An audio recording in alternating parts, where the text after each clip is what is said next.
Hello and welcome to New York Comic Con Insider presented by DoorDash, the official wrap-up show of New York Comic Con 2023. We're here to bring you all the highlights of what has been an amazing show so far. Luke and Ellen from Outside Extra are here with me. We've been running around the show floor checking out all the cool stuff all weekend. Isn't that right? That's right. I only wish that there was some way we could show people the things we've been doing. Yeah, if only. If only there was some sort of, I mean, it's going to sound silly, but a montage?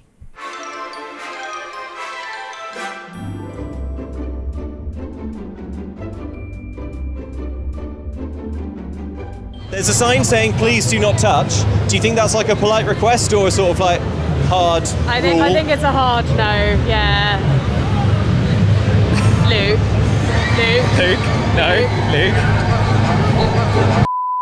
So obviously a big part of Comic Con is comics.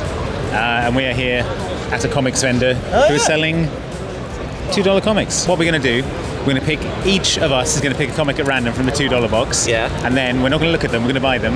And then we're going to go and reveal who got what and see who did the best. All right, well, go first, Andy. I'm just going to pick from this box. I'm not going to look. Don't look. It's out. It's out. You've got it. Ellen, okay, face you're down. up. Go jogger from the other side, yeah. Okay. Come on, Spider-Man issue 1. Sure, there's one in here. So look how many comics there are. One of these must be Spider-Man issue 1. Okay, go on. Don't look. Not looking. Okay. Okay, I've what you got got? a real good feeling about this one. Okay. Whoop. Right. It's down. What I do know is mine has an advert for Spartacus on it. Off he goes to buy us some wonderful comics. Okay. Okay, Andy, reveal what I'm your going to turn comic it around was. and reveal. Let's see what it was. Come on, Amazing Fantasy #1. Hey! Oh, you got a Batman! Legends of the Dark Knight. Hey, that's pretty good. Hey, I'm pretty pleased. And on the back? Syntec, the active lubricant. Ellen, The reveal. here we go. Let's see what I got. Ellen's comic is... Green Lantern. Oh, Green Lantern! Hey, not bad. Okay. Not bad. Not the No, worst. but that is the correct. That's the correct sound to make for the Green Lantern. Yeah. Oh. All right, now let's see mine. Okay, mine. let's see Luke's great We're gonna one. be so rich. Finally, What is it? The Unwritten What? from Vertigo Comics. You've probably found like an underrated gem there, Suggested Luke. for mature readers. I'd better ask my parents. Better check with them that this is okay.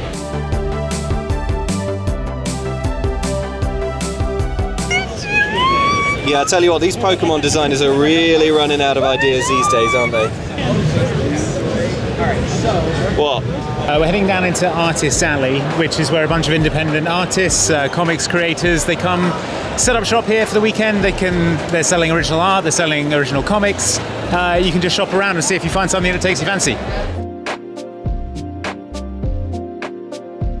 There's a comics artist I really like called Luke McGarry, who I follow on Instagram, and I went over, said hi, and he drew this lovely caricature of me. Look, it's me, it's my exact face. Even got the Hello Stream shirt. I know, right? That's so good. The detail.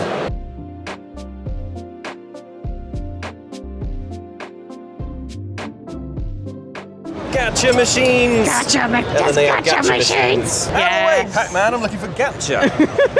Polar bears. It's card captain Sakura, Luke. Oh my god. Gacha. Oh, look at all the animals sitting. It's animals waiting for you. This one is just dogs. Oh, what are you looking at? Luke, What? it's a Bigfoot. We need to win this for Andy. What's the collection? It's a Jersey. There's a Jersey Devil. That was Cryptids, unidentified mysterious flying animals. Cats, yes. Andy would love all of these, but he would especially love Grey Alien Mummy. But he would especially love Bigfoot. Should we try and win Andy a Bigfoot? Yeah. There they are. Yes. Our tickets to sweet Big Feet. Now, Ellen, I'm going to be real with you. Yeah. In an ideal world, we wouldn't spend all of our tokens on grey alien mummies. Please get Bigfoot first time so we can spend the rest of the tokens on Kirby's. This one's good. There's only 2 tokens each. Use all your wishes. Come on. Bigfoot. Please be Bigfoot. Here we go. Bigfoot. Oh my god, no! But I've got a Jersey Devil. Okay. That's pretty cool. Andy will be happy with the Jersey Devil. Should we Yeah. try once more for Bigfoot? Bigfoot. Oh, I don't know. This is a small cat, I think. A cat? It's a little flying cat with different coloured eyes. Oh, a little cat. Yay! How many tokens do we have left? Oh, wait. No, this is promising. It's big. It's chunky. No, it's a big It's a flatwoods monster. Ah! Are we just one going to more? spend $20 on Auntie? I think you know the answer to that, Ellen. Yeah. Come on. No. No. Bigfoot. Is it Bigfoot? No, it's an alien. Is it a grey alien mummy? It's a grey alien mummy. Oh no, look who's behind you, Luke. Ah! He found us! He found us! He's furious! This is great. I'm going to take the grey alien mummy and the Jersey Devil and make them kiss. Just like on your website. Outside Xbox. Oh my gosh, there's little scenes where you can put your toys. Yes! Put your... Which one is that? That's the Jersey Devil. The Jersey Devil! Oh. It's the Jersey Devil's anime beach episode. Wait, let me get the grey alien mummy in there as well. Let me actually look at this. Sure was expensive. Look at that. Look at that.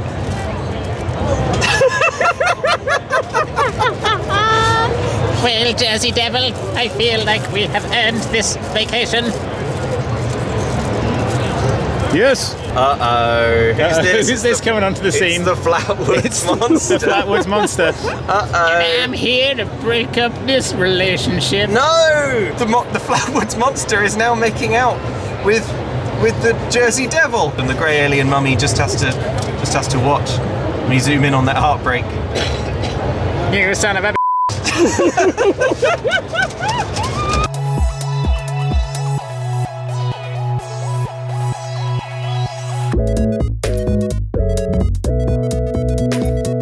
Oh, I'm just checking the panel schedule because there's some like cool people here. There's like David Tennant's here. Tom Hiddleston's here. So yeah, I'm just gonna check out some panels. See you in a bit. Okay, well, we'll meet up back at the... We'll meet... There's also collectibles here. I've seen them. Lots of them are ludicrously expensive. Yes. I propose a challenge where we each find the most expensive thing on sale that we can and see who finds the most expensive thing. Okay, that sounds like Okay, good. are you ready? Ready? 3, 2, 1, go! So what did everybody find? Oh, such Andy? treasures as you would not believe, Luke. Yes, that's right. I bring to you issue 1 of Archie Comics. Okay. You've heard of Archie and his friend Jughead? Yes? Betty, Veronica, Yeah. Reggie, that guy? So it's issue 1. Issue 1 of Archie Comics, 10 cents originally. Now, graded at a 4.0, $50,000 American dollars.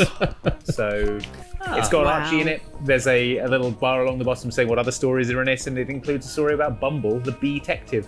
That's right.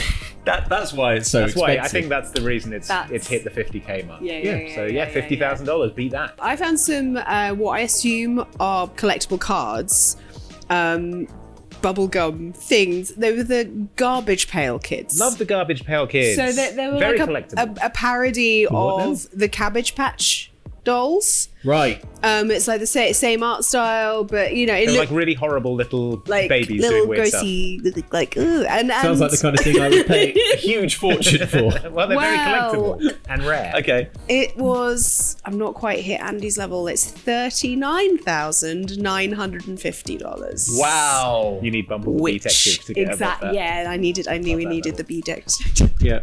All right, Luke, what did you sprint off and find? Well, having scoured the show, I'm pretty sure I've got you beat. I found a Captain America. Oh, what? It doesn't have a B-Tech. When you say you found a Captain America, was it Chris Evans? Yeah. What I had was Chris Evans. What I His dollar value is incalculable. Well, you found a Captain America comic. I found a Captain America number 59, which I don't know why it's so rare, number 59, but it's in great condition. It's graded like 9.8. The second appearance of Bumble the Bee Detective. That's Yeah. why he switched comics. The second and final appearance. Yeah. So how much is that His worth? fatal accident is depicted in graphic detail. Oh no. It's $500. Wow. That was Okay. Pipped. So I found quite a few things that were like sort of 25 or like Ooh, 30. yeah. But yeah, that was the most expensive thing that I could find on the show floor. All right, well, Luke, you do have to go and purchase that Captain America comic, I'm afraid. But Why? Because that was the condition of probably winning, what we yeah. agreed we were doing. Yeah. I expect in some capacity. But yes, ruined. Luke and Ellen, you've also been checking out what Tumblr are doing here at the show. Yes.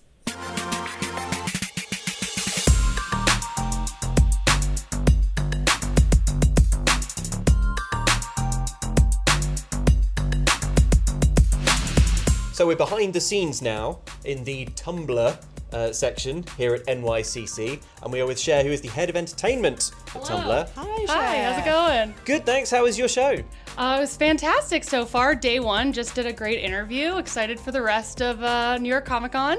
Yes, we saw you having a chat with Vico Ortiz, which was amazing. Looked like a lot of fun. It was so much fun. And Vico is huge on Tumblr too. They just did an excellent photo shoot. So yeah, very excited about it. We're doing Tumblr yearbook photo shoots and interviews from the yearbook committee, which is just us. We're the yearbook committee. Yeah.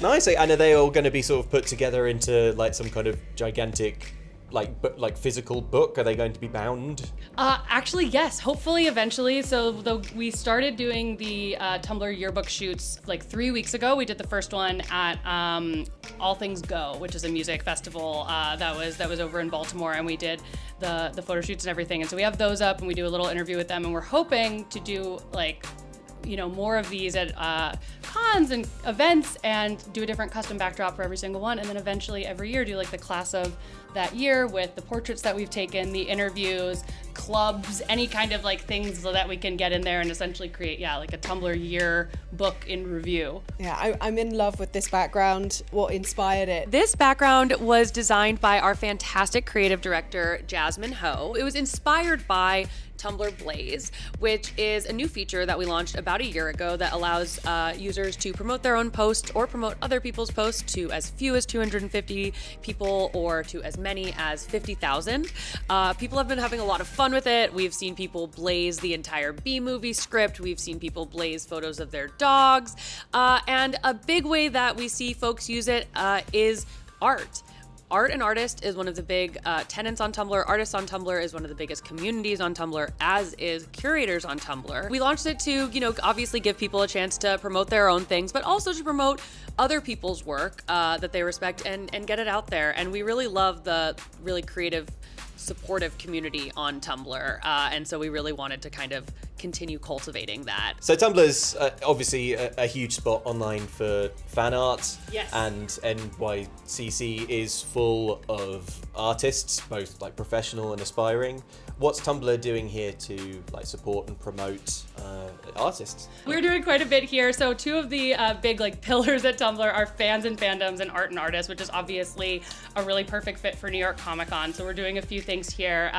At the fun little yearbook photo shoot, we're having an hour block every day for people who are featured on Artist Alley to come by, do a quick little interview, get their portrait taken, and then we'll be rolling them out on art.tumblr.com as little art spotlights. And in addition to that, we also have a few iPads set up as kind of a little mobile iPad gallery with fan art, and we have programmed it with fan art of folks that are coming by, so that as they come by, they can check out their fan art, and all the fan art that is featured is Tumblr users who are also at Artist Alley. So that's just a couple things. I imagine it would melt the brains of fan artists to realize that the characters that they had drawn, like the people who actually portray those characters, are actually looking at that artwork in this room. I hope so. Vico Ortiz was having a lot of fun checking out the art, and they actually took quite a few photos. I really hope that some of the art and artists can have some kind of tie-in or connection there, because there's just so much fantastic creativity on Tumblr, and we're really excited to be able to bring it all together at Comic-Con. Yeah, amazing. I was really enjoying some of the questions that you've been asking the guests. So what is your favourite question in the yearbook interview?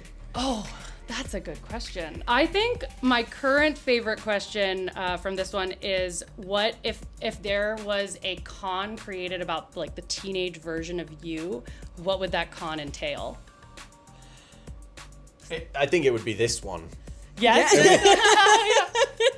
I saw a big inflatable Goku. Yeah, and that's all. That was that's basically all my Luke identity needs. as a 13-year-old. Yeah. An inflatable Goku. It's Specifically just inflatable. It's just a room with just inflatable Goku. I built a reference. website that was a repository for Dragon Ball Z GIFs. Yeah. There were no words or pictures. Does How that do you still feel about exist? that? I feel great about that. I mean, so you created a Tumblr for almost. Pre-Tumblr. Basically, yeah. You would have had a huge Yeah. Dragon Ball fan blog on Tumblr, Dragon Ball Z fan blog. So look, A not pioneer, too late, some Do would it. say. Not for Right? me to Do say. it now. but Do it right now. for me to say, I think so. And you know, that's actually how I got on Tumblr too. I was saving photos like fashion. I wanted to like change my style, and so I was in college saving photos to a Word document, like in a collage style. And my roommate was like, "Can I ask whatever is happening over here?" And I was like, "Oh yeah, it's like inspiration photos in a collage in a Word document." And she was like, "Oh, sweet summer child." There's a website for this, and it's Let- really good. And and look at me now.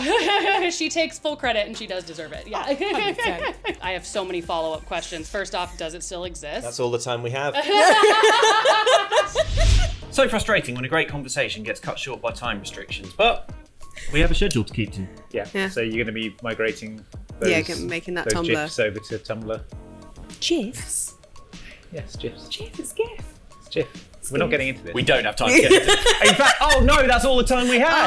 Yeah. I was going to tell you all about the website, but Well, yeah. Luke, while you go and migrate your site over to Tumblr, It's an Ellen archive. and I Yes. are going to go and check out what ANA, All Nippon Airways, are doing with Star Wars and Demon Slayer. We're on the show floor at New York Comic Con at the ANA booth, the All Nippon Airways booth, who are the airline who let you indulge your fandoms even when you fly. Yes, if you're a fan of Star Wars or Demon Slayer, have they got some treats in store for you? Should we go have a look? Yes.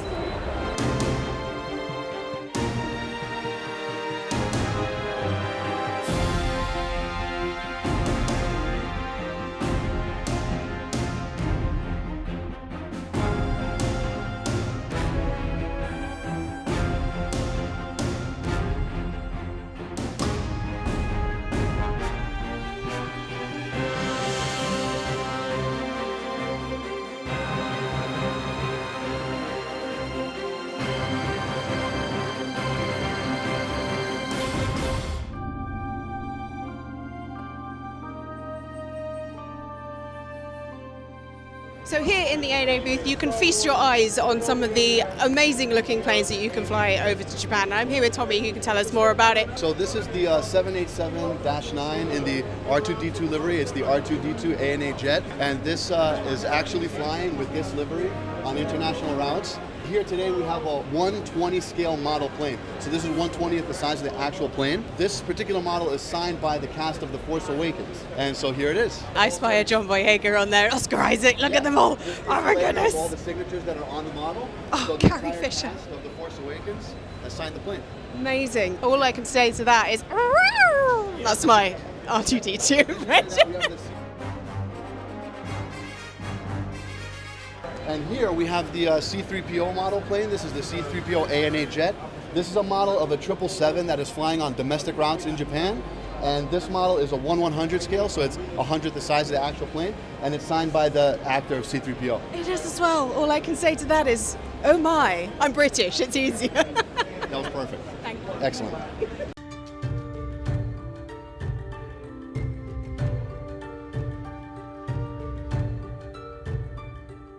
If you're at the booth and you're a fan of Demon Slayer, you're going to be pleasantly surprised. Can you tell us more about these amazing looking plane employees? Absolutely, yeah. So we also have Demon Slayer liveries. So the Demon Slayer planes are on domestic routes in Japan. So if you come to Japan, obviously we want you to fly around within Japan as well, and you might get lucky enough to be on a Demon Slayer plane. So we've got 3 planes, 3 767s with fully painted on the outside with all the Demon Slayer characters and everything. We have one of the planes, a model of one of the planes here as well. And also we collaborated with the makers of Demon Slayer for all these original illustrations of the Demon Slayer characters wearing ANA outfits, like pilot outfits, cabin attendant outfits, and etc. So it's been a really great collaboration with them as well. I must say, they all look pretty good in their uniforms. They're very, very, very swish. Absolutely. I love it. Yep, we love seeing them in there.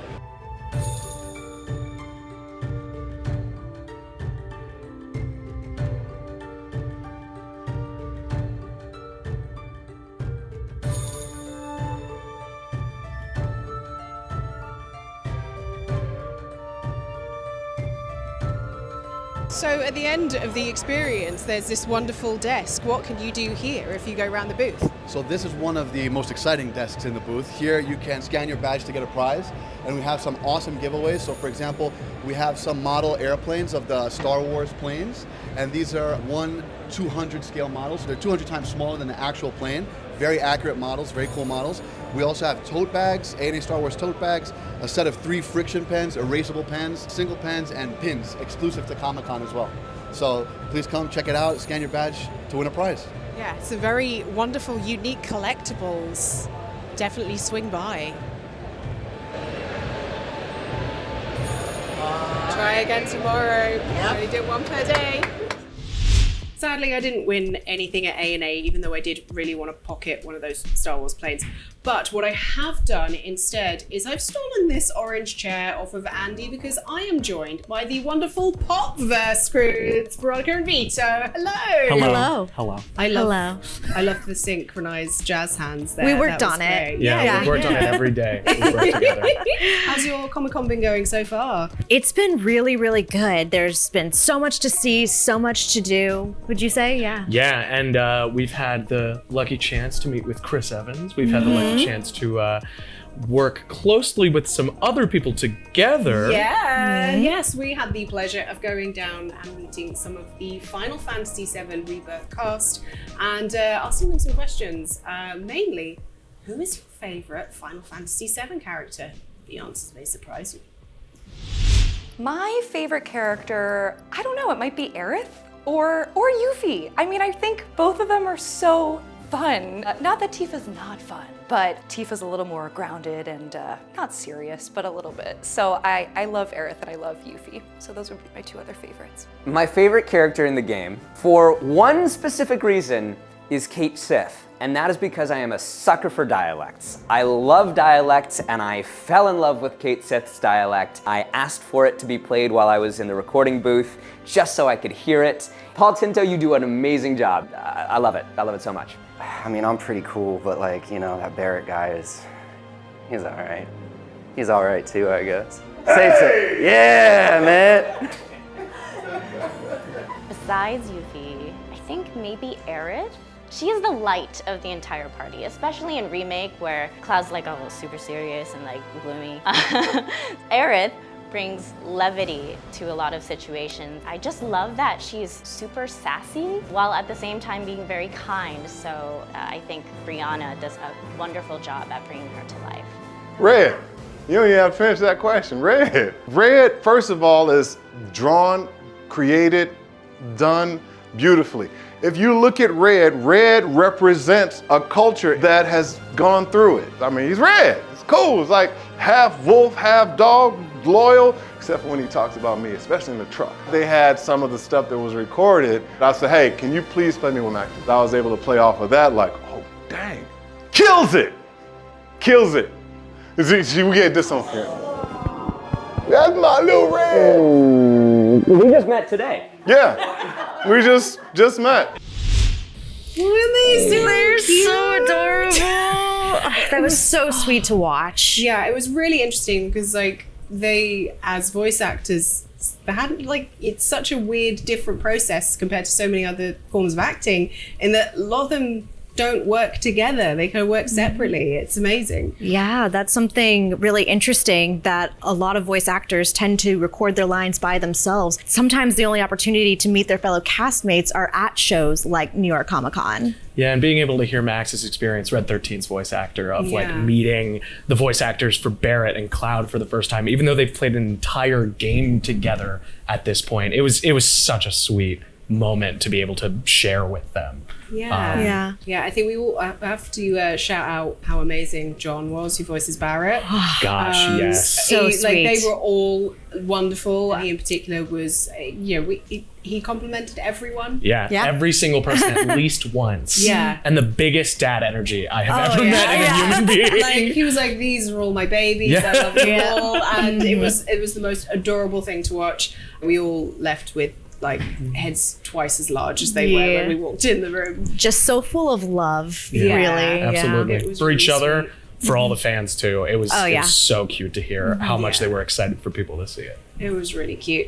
And it was just a wonderful experience to be a part of. But I'm gonna hand this chair back to Andy now, who's slightly less chill.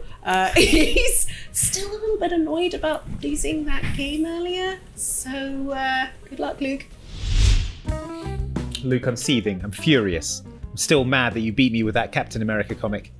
What? Yeah. You're still on that? Yeah, I'm still on that. It's all I've been thinking about this whole time. It was just supposed to be a sort of fun game for the top of the show. Well, it's all I've been thinking about, Luke. I must find something more valuable. There must be something more rare and valuable on the show floor. But who would know? I know! Golden. They've got all kinds of rare, expensive, valuable pop culture memorabilia. That's it. They'll definitely have something. Luke, you're coming with me. What? I'm going to find something better, and then I will win. What?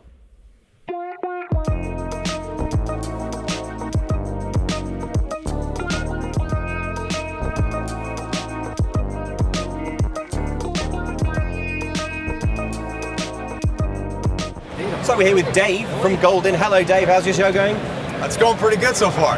We're having a lovely time perusing your extremely exciting looking wares. I can see a lot of video games here. Now normally we expect comic books, sort of collectibles, sports toys, memorabilia, sports that kind of stuff. How did video games come to be such a big part of what you've got on show?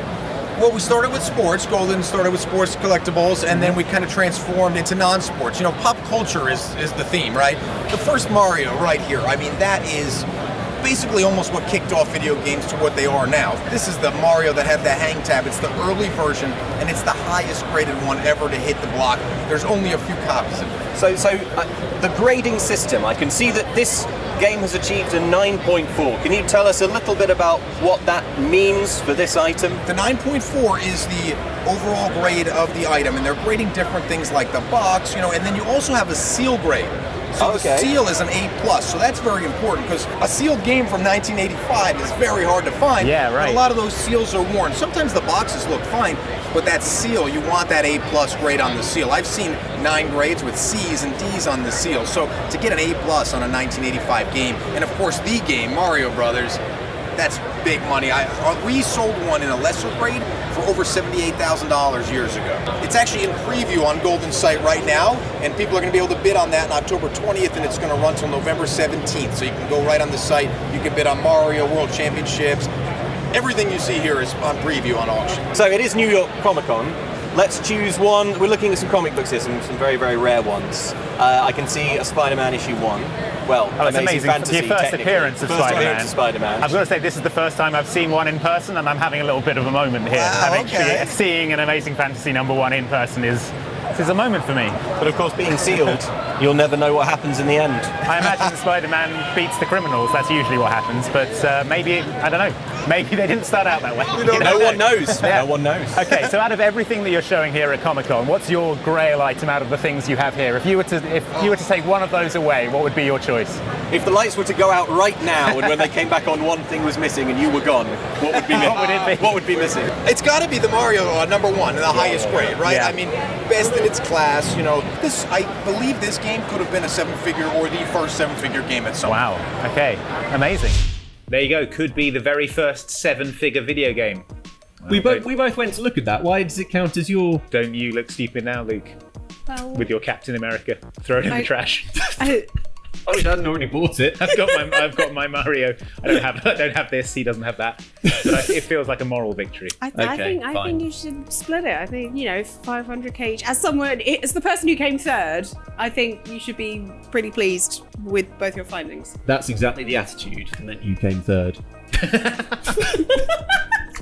You don't have the killer instinct. You don't have the killer instinct that it takes to find an expensive comic book. No, I was just having fun with the Final Fantasy people. It's all good. But to be fair, Ellen does get gum with hers as well. Yeah, I got free. I got gum. Well, Yeah, I was about to say 40-year-old free gum. Delicious 40-year-old gum.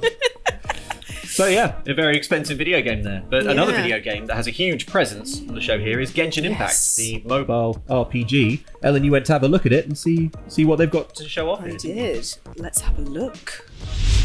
Hi, we're at the Genshin Impact booth. I'm here with Petrol. Could you tell us more about the amazing things that fans can see if they come along? No problem. Welcome to the Genshin Impact booth at NYCC. We invite you to explore our latest region, Fontaine, the Nation of Waters. Step into this tunnel and witness an underwater spectacle where fish gracefully accompany you. Greetings from Lady Arakino, the mysterious and solemn being. Also discover some most amazing Fontaine's technological wonders. And don't forget to collect playing cards and magic bags from Linny, the Great Magician, and his trusted assistant, Lynette. Hope you had a wonderful journey in Fontaine, and see you in the exciting 4.2 update. That was amazing. Thank you so much. Thank you so much. Hop next door and you can check out the Star Rail booth. And I'm here with Nick and Jake, and they're going to give me a little tour. I'm so excited. I'm excited as well. So yeah, this is the Honkai Star Rail booth, a free-to-play space fantasy RPG that you can actually play over there for visitors. Free to play? Free to play, yep, that's right. There's some booths over there, fully loaded accounts, it's really cool. There's also some merch on display here. Dan Hung, who's my personal favorite. Also, a really cool custom PlayStation they made for display here with the Abundance logo from the game next to a cool deer. I love that deer. Now, if we journey starward over there, if you can just make it out, we have the Astral Express, which is the train from the game itself. I love the Astral Express. Yep, beautiful. And also we have our amazing cosplayers. Characters that you could play in the game. You could pull for them, get them, and play them. If you download Honkai Star Rail today.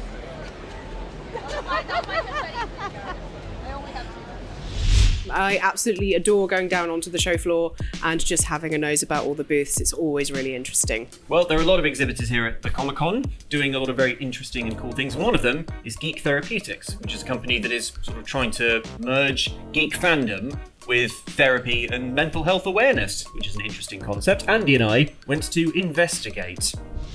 So just tell us what it is that Geek Therapeutics actually does. So Geek Therapeutics takes anything that is geek culture, whether it's anime, video games, Dungeons & Dragons, we turn it into a therapeutic endeavor. So you train therapists in sort of how to integrate geeky culture into their treatment, that sort of thing? Oh yeah, we do. We train about 1,000 therapists a year. People who come to you, people who undergo this geek culture themed therapy, how do you measure the results of that? So we measure those results by using anything that is open source, such as like a BDI, BAI. Those are for depression and anxiety scales. And we do a pre-test, a post-test, and then we talk to the client about how much of the symptoms have actually reduced or how much of their positivity has increased. And I can see there's loads of dice and sort of cool merch on sale here. Is this how is this structured? So Geek Therapeutics has a publishing line, which is what everything we see here. We have books, we have dice, we have stress balls, we have all sorts of fun stuff. Everything is created with intention in a therapeutic space. Anything here can be used in therapy or in a therapeutic endeavor, and then helps us understand and build more trainings for individuals, but also offer up different services to underserved populations through the therapy and educational side. And if there's anyone watching who's thinking, maybe I've never tried therapy, but I think it could help, or I have tried therapy and it hasn't really worked, and maybe this sort of meshing more with my interests maybe would be beneficial, what would you say to people who are interested in this? One, they can try to find a certified geek therapist that's on our website. They can also see culturally competent individuals who are part of our program and haven't finished their cultural competency or have. And they also can identify individuals in their areas to help benefit themselves overall.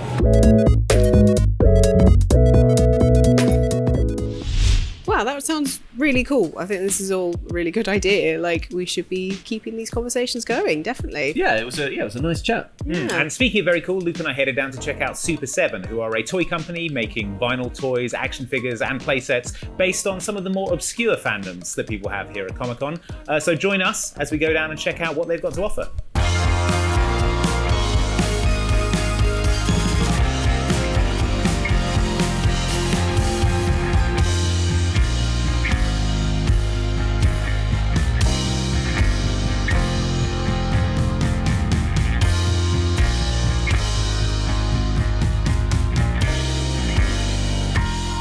We're here with Brian, the CEO of Super7. Hello, Brian. You have some cool stuff here at the show.